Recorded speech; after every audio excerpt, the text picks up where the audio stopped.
Ya hemos dado los primeros pasos con el tiro parabólico. Hemos visto los aspectos teóricos, la cinemática del movimiento, cómo se calculan determinadas cosas. También hemos resuelto un problema de tiro horizontal bastante completito y hoy toca uno de esos problemas tipo cliché, los que llamamos los profesores un problema tipo, que quizás no sea muy complejo, pero te aseguro que si captas la esencia podrás dar los pasos que sean necesarios para resolver cualquier problema de tiro parabólico que te planteen.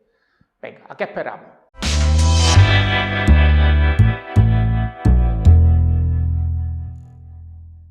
Bueno, vamos ya con el problema. Os dejo el enunciado en la descripción, más abajo, ¿vale? Os cuento. Nos dicen que un portero de fútbol sala impacta sobre el balón con un ángulo de 60 grados y una velocidad de 72 km por hora. El problema nos pide que calculemos qué posición y qué velocidad va a tener el balón a los 2 segundos, es decir, dónde va a estar el balón y cómo se va a mover 2 segundos después de golpearlo. Y también nos pide que calculemos el alcance máximo del lanzamiento y la altura máxima que alcanza en la trayectoria. Bien, antes de empezar con los cálculos, voy a recordaros que en el tiro parabólico tenemos que interpretar el movimiento como la suma de dos movimientos. Un movimiento de avance horizontal, donde la velocidad es todo el rato la misma, la velocidad horizontal se mantiene, puesto que en esa dirección no existen fuerzas, no existe ningún tipo de fuerza y por tanto ningún tipo de aceleración. Cierto es que en realidad en el mundo real existiría la fuerza del rozamiento contra el aire, pero nosotros, para nuestro caso, para este tipo de problemas a este nivel, siempre despreciamos el rozamiento. Mientras que en vertical sí que existe una aceleración, es la aceleración de la gravedad, que siempre tira hacia abajo. Por tanto, el movimiento vertical sería que el balón asciende, deja de ascender y cae porque está sometido a una aceleración constante de 9,8 metros por segundo cuadrado. Por tanto, en vertical sería un movimiento rectilíneo, uniformemente acelerado, y en horizontal, movimiento rectilíneo uniforme. Bien, el truco para resolver un problema de tiro parabólico en general es entender que la trayectoria del movimiento, la parábola, es en realidad la suma, la composición de esos dos movimientos rectilíneos. O sea, la pelota a la vez que avanza, sube, avanza, sube, avanza, sube, avanza, sube, y a partir del cenit avanza, cae, avanza, cae, avanza, cae. ¿Vale? O sea, la suma de esos dos movimientos sería la parábola. Bien. Por tanto, ¿qué es lo primero que tenemos que hacer para empezar a resolver un problema de tiro parabólico cualquiera? Lo primero es descomponer la velocidad inicial.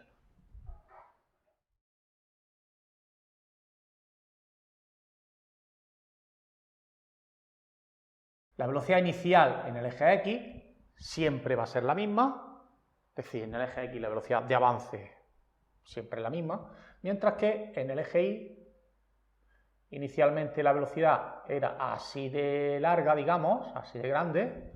Según va ascendiendo la pelota, la velocidad va disminuyendo. De hecho, en el punto más elevado no hay velocidad vertical y cuando va bajando, la velocidad vertical va aumentando hacia abajo, ¿vale?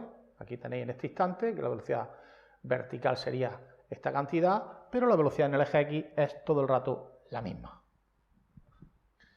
Bien, dicho eso, vamos a proceder a calcular cuáles son las velocidades iniciales en el eje X y en el eje Y.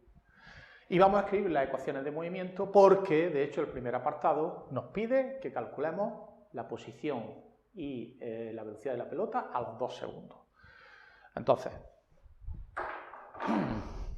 tenemos que la velocidad inicial en el eje X coincide o corresponde con el coseno del ángulo, ya que este cateto sería el cateto contiguo del triángulo rectángulo, ¿vale? Bien, por tanto será 20 metros por segundo multiplicado por el coseno de 60 grados. Y eso nos sale 10 metros por segundo. Mientras que la velocidad inicial en el eje Y estaría relacionada con el cateto opuesto y por tanto con el seno. Sería el 20 metros por segundo por el seno de 60 grados. Eso nos da, redondeando, 17,3 metros por segundo de velocidad. ¡Ojo! A diferencia del eje X, esta velocidad es solo al principio, porque según la pelota ascienda, perderá velocidad hasta anularse completamente justo en el cenit y luego la velocidad se incrementará hacia abajo, ya que en el eje Y sí existe aceleración y es de 9,8 metros por segundo al cuadrado. Ojo, como la aceleración va verticalmente hacia abajo, le vamos a asignar el sentido negativo. Bueno, con esto ya tenemos suficiente como para escribir las ecuaciones de velocidad y de posición de la pelota. Eso sí, por ejes. Vamos a ver cómo serían las ecuaciones de movimiento en el eje horizontal. ¿Qué pasa con la velocidad en horizontal? Pues pasa que no se modifica, que se mantiene constante. Es decir, la velocidad en horizontal va a ser todo el tiempo 10 metros por segundo. Mientras que la posición obviamente sí que se va a modificar porque la pelota va a ir avanzando en determinada cantidad según pase el tiempo. ¿Cuál será la posición de la pelota? Como es un movimiento rectilíneo uniforme, sería posición inicial, como arranco desde 0, 0, más la velocidad que tenga la pelota en horizontal multiplicada por el tiempo. Es decir, la posición será 10 por t. No hay aceleración, hemos acabado. ¿Qué pasaría en el eje Y? Pues en el eje Y ocurre que la velocidad sí que se modifica. La ecuación de la velocidad de un movimiento acelerado es que la velocidad en cada instante es la velocidad que tenga al principio, para nuestro caso 17,3, más la aceleración multiplicada por el tiempo. Como en mi caso la aceleración es negativa, sería menos 9,8 por t. ¿Vale? Es negativa porque apunta verticalmente hacia abajo. Mientras que la coordenada, la posición de la pelota en cualquier instante, vendría dada por la expresión de un movimiento rectilíneo uniformemente acelerado. Posición inicial, como al principio está en el suelo sería un 0, más la velocidad inicial multiplicada por el tiempo, es decir, 17,3 multiplicada por t, más la mitad de la aceleración por el tiempo al cuadrado. La mitad de la aceleración sería 4,9 y como es negativa, menos 4,9 por t al cuadrado. Y con eso ya tenemos las ecuaciones de movimiento de la pelota. A partir de ahora ya será coser y cantar. Bueno, hay que calcular, lógicamente. Vamos con la primera pregunta. La primera pregunta nos pide que cuál es la velocidad y la posición de la pelota a los 2 segundos. Es decir, cuando el tiempo es 2, vamos a calcular cuál es la posición. ¿Cómo calculo la posición? Muy fácil. La coordenada X y la coordenada Y. La coordenada X la calculo con esta ecuación y la Y con esta. Simplemente tengo que introducir el valor 2 donde pone t. 10 metros que recorre cada segundo multiplicado por 2 segundos serían 20 metros. Es decir, 2 segundos después de lanzarla la pelota habrá avanzado 20 metros hacia adelante. Mientras que en vertical, simplemente pondré donde pone la t un 2, sería 17,3, voy a poner las unidades, ¿vale? 17,3 metros que recorre cada segundo multiplicado por 2 segundos menos 4,9 metros por segundo al cuadrado multiplicado por 2 segundos al cuadrado. Vosotros, si no queréis, no pongáis las unidades. Como ya sabemos que están todas en el sistema internacional, bueno, podríamos obviarlas, pero en mi caso me gusta siempre respetar al máximo las unidades. Hago la operación y obtengo una altura total de 15 metros justos, 15 metros. Con lo cual, la posición de la pelota a los 2 segundos, si la escribimos en forma de vector, que queda siempre muy elegante, muy bien, sería 20i más 15j, pesado en metros. Las coordenadas son 20, 15, por escrito en forma vectorial, 20i, o sea, 20 metros más adelante, 15j, 15 metros por encima de la altitud del suelo, ¿vale? Vamos ahora con la velocidad. Ya sabemos que la velocidad en el eje X no se va a alterar, con lo cual en avance la pelota va a ir a 10 metros por segundo. Ahora bien, ¿qué pasa con la vertical? La velocidad vertical efectivamente sí que se modifica, ya que hay aceleración. Serían 17,3 menos 9,8 menos 9,8 multiplicado por 2 segundos que está actuando la gravedad. Eso nos da una velocidad de menos 2,3 metros por segundo. Interesante. Nos ha salido una velocidad negativa. ¿Por qué? Porque a los 2 segundos de salir disparada la pelota ya está bajando. Además, está bajando bastante lento. Lo cual me da a entender que tiene que estar en un punto muy parecido a este. Tiene una pequeña velocidad en vertical hacia abajo y, por supuesto, toda la velocidad horizontal de 10 metros por segundo. ¿Vale? Tiene que ser una situación parecida a esa. ¿Vale? Ya está cayendo.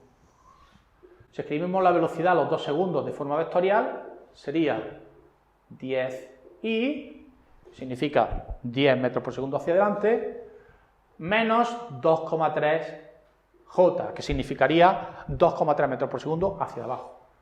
Podemos poner las unidades al final de esa manera, pero claro, esto serían las coordenadas de la velocidad o el vector velocidad. ¿Cuánto vale la rapidez? Es decir, el módulo de la velocidad. Ya sabéis que para calcular el módulo de un vector, lo único que hay que hacer es hacerle la raíz cuadrada al cuadrado de sus coordenadas. Es decir, sería 10 al cuadrado más 2,3 al cuadrado. Realizo la operación y sale aproximadamente 10,3 metros por segundo de velocidad. ¿Vale? Fijaos que salió a 20 y ahí arriba va a un poquito más de 10 metros por segundo, lógicamente porque al ascender ha perdido mucha velocidad de ascenso, ¿vale? En vertical, no velocidad horizontal. La velocidad horizontal siempre la va a mantener constante a 10 metros por segundo. Vamos ya con el apartado B. Borro esto. Bueno, el apartado B nos pide que calculemos el alcance del lanzamiento, es decir, a qué distancia va a impactar la pelota contra el suelo. Bien, para resolver esta cuestión, lo único que tenemos que hacer es pensar en qué va a ocurrir cuando la pelota impacte contra el suelo. Y desde luego no es que la velocidad es cero. Es muy habitual que los alumnos digan, es que la velocidad es cero. No, la velocidad no es cero. La pelota va a dar un impacto violento contra el suelo. Lo que ocurre cuando llegue al alcance máximo es que la altura es cero, precisamente. Ha chocado contra el suelo porque no tiene altura. Por tanto, la condición que tenemos que aplicar para resolver es que i es igual a 0. Condición que se cumple cuando llegue al alcance máximo. Es decir, escribimos 0 es igual a 17,3 t menos 4,9 t al cuadrado. Resolviendo esa ecuación, obtendremos la respuesta a nuestra pregunta. Veamos. Es una ecuación de segundo grado, pero es una ecuación de segundo grado incompleta. Para resolverla, lo único que tenemos que hacer es despejar t sacando factor común. Sería t por 17,3 menos 4,9 por t es igual a 0. Es una ecuación de segundo grado incompleta y por tanto tiene dos soluciones.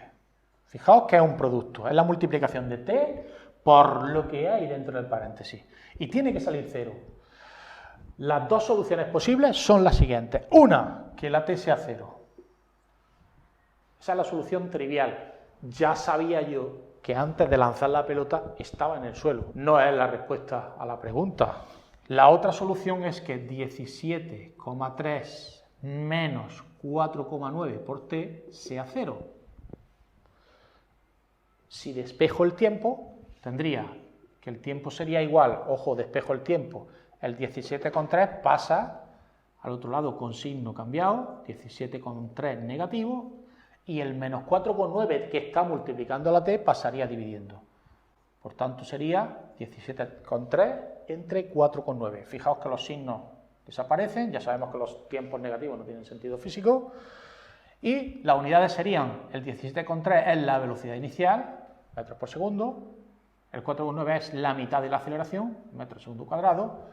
Fijaos que se cancelan, quedaría un segundo abajo, que salta arriba, por tanto salen segundos. La solución es 3,53 segundos. Bueno, ya sabemos que la pelota va a tardar 3,53 segundos en impactar contra el suelo, ya podemos calcular cuánta distancia recorre, simplemente utilizando la expresión de la posición en horizontal. Como sé que la velocidad avanza a 10 metros cada segundo, pues 10 metros cada segundo multiplicado por 3,53 segundos que va a estar avanzando, me da un total de 35,3 metros. Ya tenemos la solución al apartado B. El alcance máximo es 35,3 metros. Ya tenemos las soluciones al apartado A y B. Nos falta el apartado C, que nos pide cuál es la altura máxima que alcanza el balón. Lo mismo que antes. Nos preguntamos, ¿qué ocurrirá cuando el balón llegue al punto más elevado? Bueno, pues lo que ocurre en ese punto, otra vez, la velocidad no es cero, pero la vertical sí. En ese punto es en el instante en el que deja de subir, tampoco es que esté bajando, es decir, ha dejado de subir, hay un momento en que la pelota verticalmente hablando se queda detenida, no así en horizontal, que siempre mantiene los 10 metros por segundo, pero en la vertical sí es verdad que la velocidad sería cero. Pues lo que tenemos que hacer es utilizar esta ecuación. ¿Vale? Cuando llegue al cenit, cuando llegue a la altura máxima, se cumple que VI es 0. Por tanto, simplemente tengo que poner un 0 y resolver. Sería 0 es igual a 17,3 menos 9,8.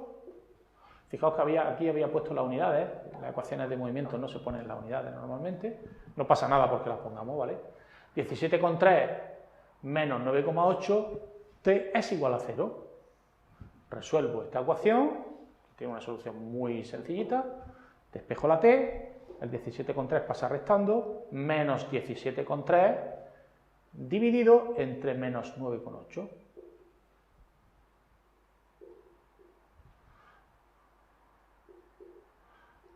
Si os dais cuenta, acabamos de hacer del tiempo de alcance máximo, daos cuenta de que este tiempo nos va a salir justo la mitad que el otro. El número que teníamos antes era un 4,9 y ahora tenemos un 9,8, que es justo el doble. 1,77 segundos aproximadamente, ¿vale? Tenemos ahí unos milésimas que las vamos a redondear. 1,77 segundos tardaría en llegar al cenit. Con lo cual la altura máxima se calcularía simplemente poniendo en la expresión de la coordenada vertical y sustituir 1,77 por t. Es decir, sería 17,3 metros por segundo multiplicado por 1,77 segundos menos 4,9 metros por segundo al cuadrado multiplicado por 1,77 segundos elevados al cuadrado. Y da un total de 15,3 metros. La altura máxima que alcanza la pelota sería de 15,3 metros. Resumiendo, siempre que hagamos un problema de tiro vertical, lo primero que vamos a hacer es descomponer la velocidad inicial.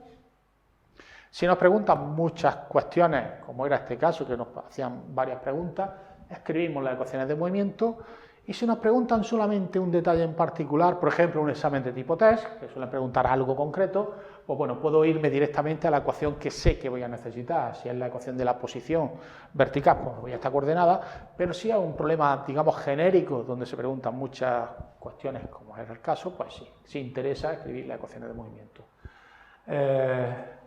Las ecuaciones de movimiento, insisto, se escriben normalmente sin poner las unidades, ya se sabe que es el sistema internacional, antes, bueno, sin darme cuenta, le había puesto la unidad del 17,3 y a partir de ahí, a partir de tener las ecuaciones, pues ya es coser y cantar, es decir, es saber cómo resolver las distintas situaciones.